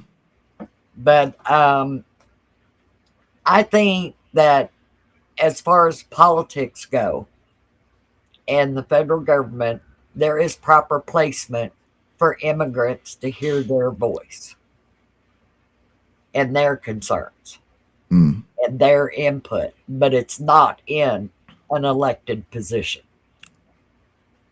Call me crazy for that or prejudice or whatever you want to. It just makes common sense that somebody who just freshly came from out of the United States does not need to be a member of Congress, a mayor, or a governor. And that's just how I feel about it. And the worst thing that they miss on becoming a candidate for an elected position is that America is not owned by politicians. Not the president, not congressional. It is not owned by the judicial system. It is owned by we the people. Yep. Our government is supposed to work according to what we voice, not what they voice. And that has been lost along the way. I see that happening all the time, especially when somebody like Pelosi comes out and says, well, you have to pass the bill to find out what's in it. No, that is not the way to do it. It's tell us what's in it and let us give our opinion on what should be in it.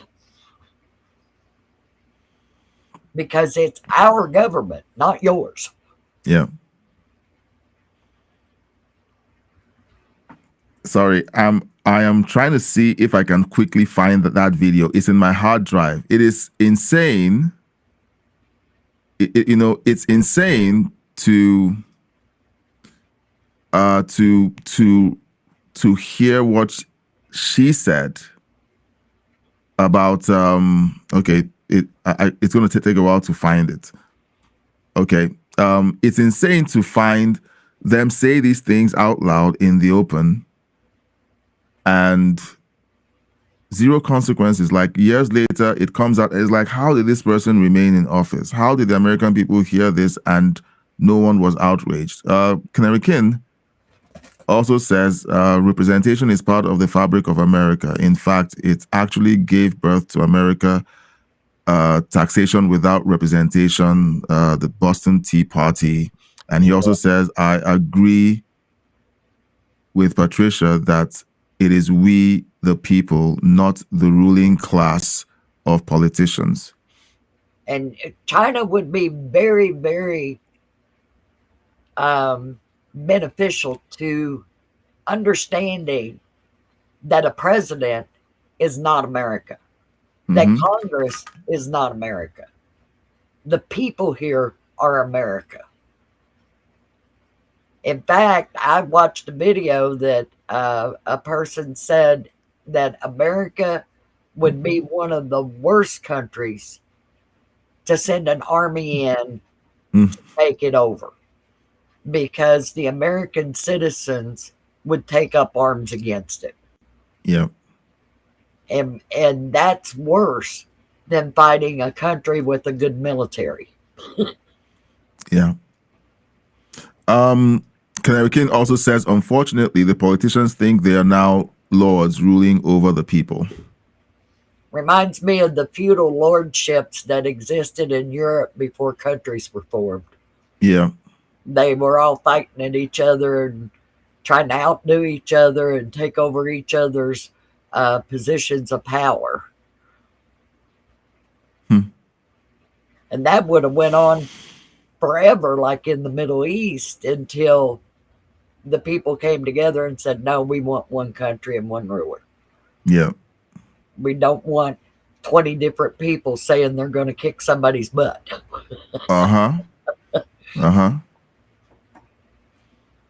Because they didn't like them, or they dated them and broke up or something. I don't know. But it was. Yeah. Connecticut says, that's right. It is we the people, not any one administration. That's it. You know. That's what made America survive for this long. Mm-hmm. And we've got people right now working to destroy that, to bring the people under the rule of the government instead of the people ruling the government. Yeah.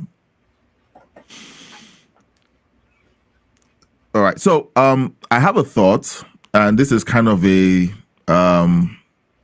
change of gears.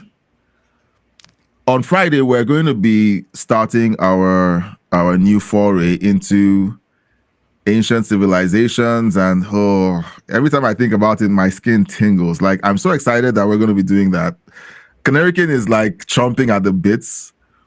And do you know, one of the things that exploring ancient civilizations and history does for us is it lets us know what could happen if the politicians today make certain kinds of decisions, because everything that has happened, everything that will happen has happened before. You know, people have made crazy decisions with ruling their people before. Ancient Rome brought in the barbarians in bulk, and that destroyed the fabric of Rome. You know, that was mass migration.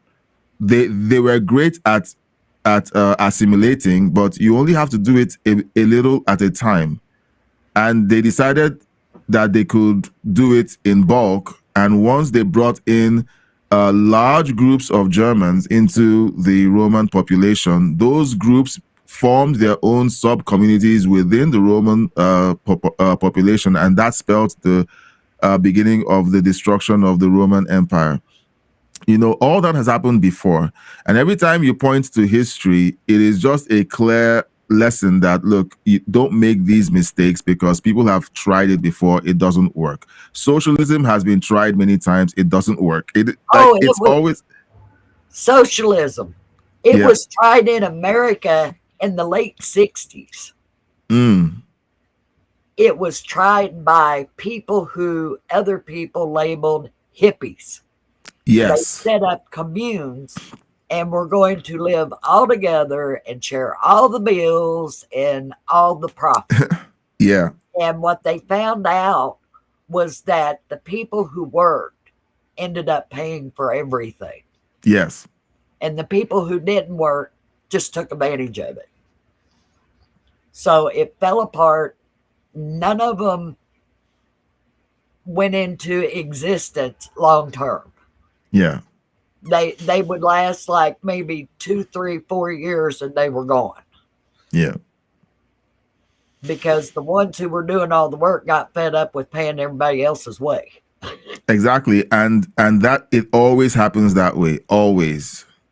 And that's what communism is make the few pay for the many. Yeah. And when you do that, everything goes downhill. Production goes downhill. Nobody's proud of what they achieve. Yeah. Because you're not allowed to achieve. Yes. Look,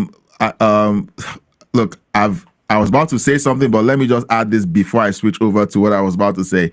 We were watching a documentary last week about Thomas Edison. Okay, my wife put on the documentary for my kids to watch. She's big on giving them a dream and a vision, and she's just that kind of a woman. She's driven, and she wants her kids to be driven. So she was playing that video and wanted them to kind of watch it. And then she asked me a question. Why is it that most of the inventions that we see in the world today essentially were created in America? And I said to her, without thinking, America is the only country that had a patent office. They had the patent. And she was like, why is that so unique? I said, the patent ensured that you got to benefit from your creativity, that no one could use your inventions without paying you. And that drove people to want to create, because they knew that whatever it was that they created, that they would eat from it, even if it wasn't them who eventually mass produced it. And then she got the message. Whenever you have incentives, okay, whatever you incentivize grows. And what we see is socialism incentivize laziness. It incentivizes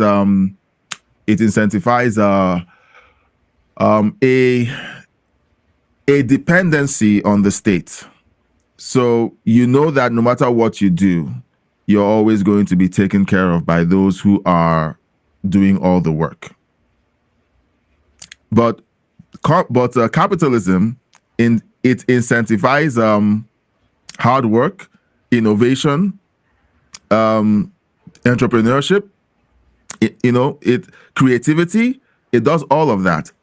So yeah. I never knew. I didn't hear this story. I knew about the communes.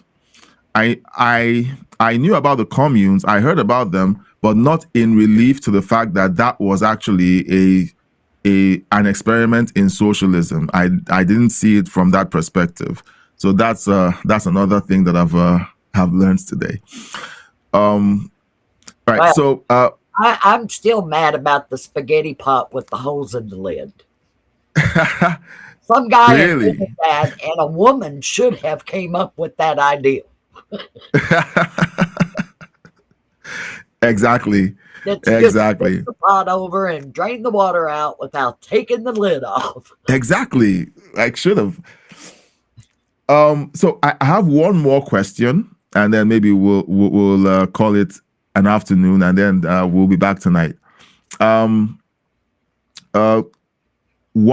One question, two parts. First question, and that's why I started out talking about tomorrow's show. We're going to be starting out Friday night shows by having the call-in feature active from the get-go. Okay, so that's one. Should we consider doing this for every live stream that we do, in your opinion? And two, should we also consider starting the evening live streams earlier?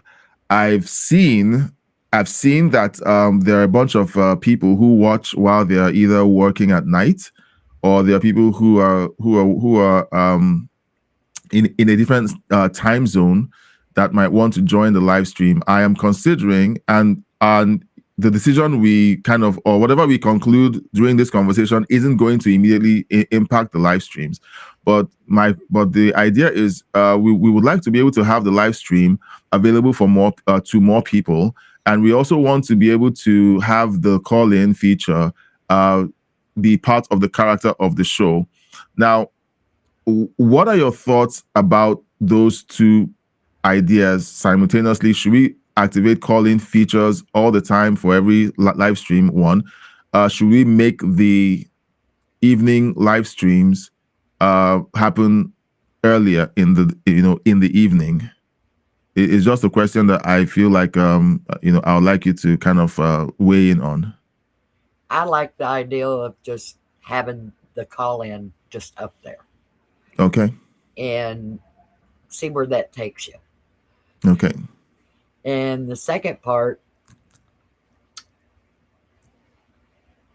if you had it an hour or two earlier, you might catch a larger crowd that's not doing I got to get up and go to work tomorrow.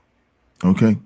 So 7, 8 o'clock, and they can check in and then go to bed. Okay. All right. I am going to work towards doing that and just figure stuff out. I'm going to think about it then I'll. Okay, Canary King is supporting your take. He says yes, have the call in open from the get go. All right, so I am getting rid of the voting. Okay, you guys get to call in as soon as the live stream goes up. Okay, so it's going to be available.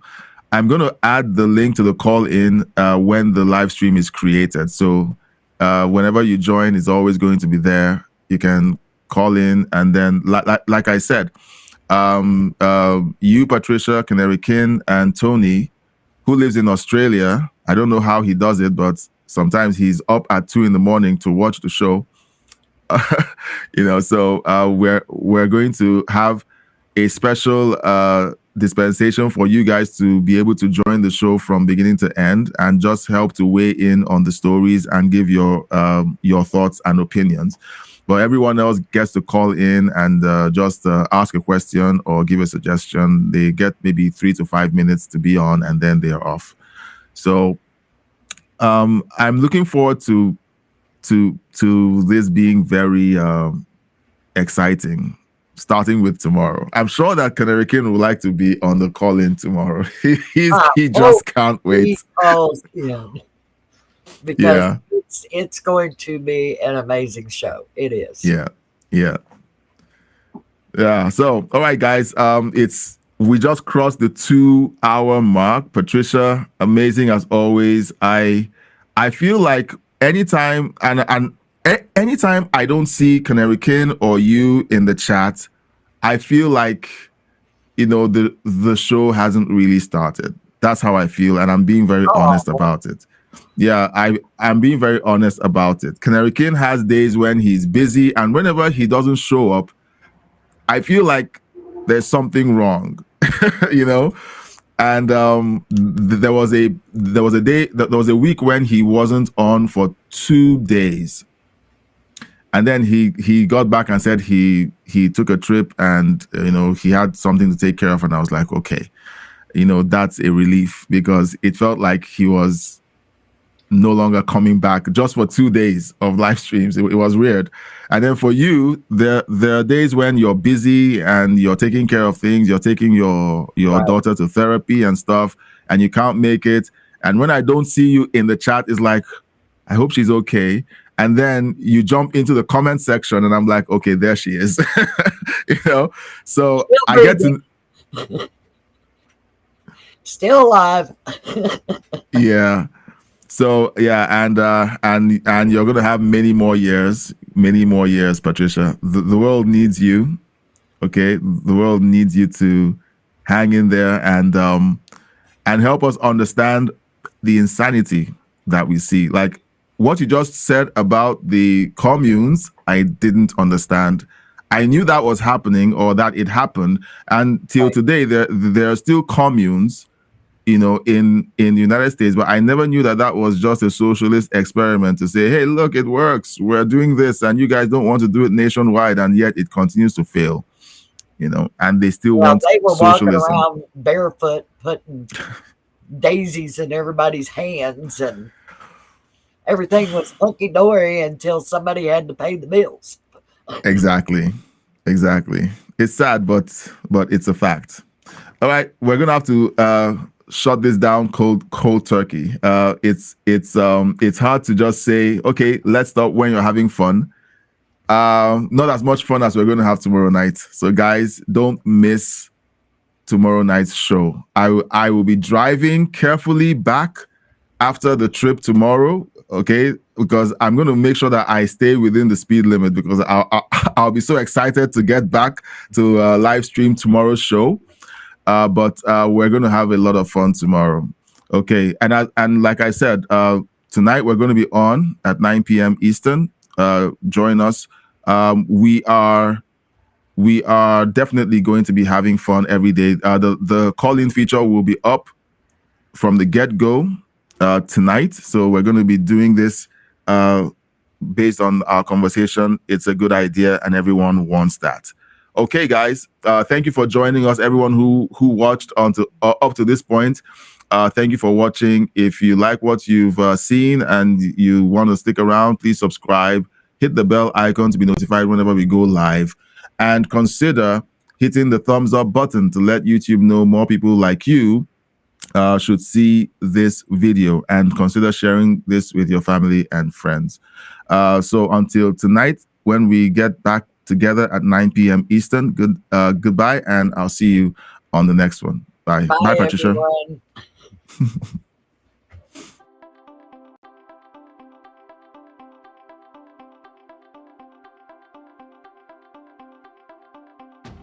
Welcome to Headlines and History, live news reactions and your views. We're about to go live soon, so grab your spot and get ready for a sharp, balanced take on today's biggest news stories with a dash of historical insight. Stay tuned. Each week, we tackle the headlines that matter: politics, economics, global events with a balanced lens. We'll react live, tie today's stories to historical moments, and spotlight your views in the chat. From trade talks echoing the 1990s to crises recalling 2008, we're here to unpack it all. Your voice drives the show. Share your thoughts or historical parallels in the live chat, and we'll dive into the best ones.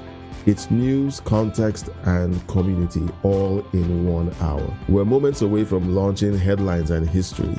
Stick around for live reactions, historical nuggets, and your chance to chime in. Hit the notification bell, prep your comments, and let's make sense of the news together. See you soon.